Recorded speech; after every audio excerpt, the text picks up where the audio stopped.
الحمد لله ابتلى عباده المؤمنين وأجزل المثوبة للصابرين.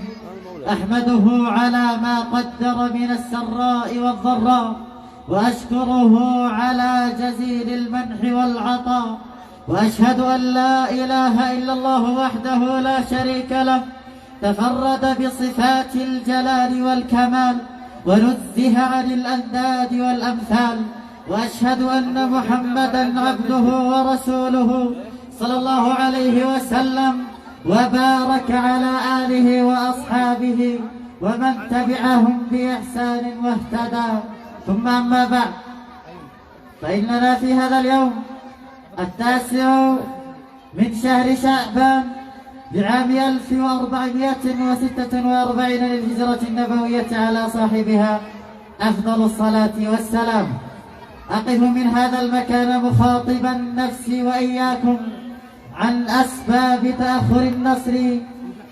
فأسباب تأخر النصر كثيرة، ومنها أولا أن النصر يتأخر ليمحص الله القلوب ويفرق بين الخبيث من الطيب والمؤمن من المنافق، كما قال سبحانه في كتابه الكريم: وليمحص الله الذين آمنوا ويمحق الكافرين. ثانيا يتأخر النصر لاختبار صبر العباد وعزيمتهم وإصرارهم على الثبات. ثالثا يتأخر النصر لنصحح العقيدة ويخلص العمل وتجتمع الصفوف على كلمة الحق. رابعا يتأخر النصر حتى يتعمق في قلوبنا حب الشهادة في سبيل الله، فيصبح أعظم من النصر، فيصبح أعظم من حب الحياة أو النصر ذاته.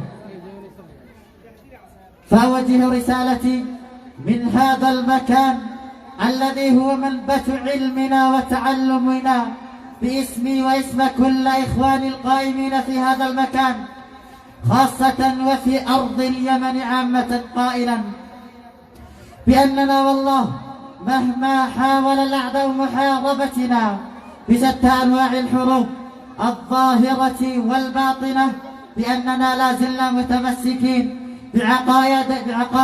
بعقائدنا وعاداتنا وتقاليدنا، فإذا تفرقت ديارنا فلن تفترق قلوبنا بإذن الله عز وجل.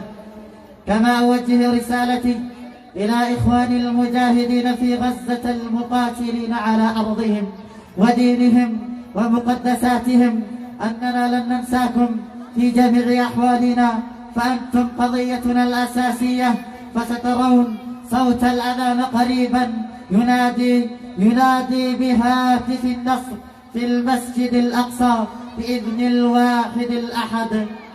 كما أوجه رسالتي إلى حكام أمتنا العربية والإسلامية أنكم بأفعالكم الشنيعة ستندمون عليها في يوم ما، وسترون ذلك اليوم الذي ستسقطون فيه واحدا تلو الآخر.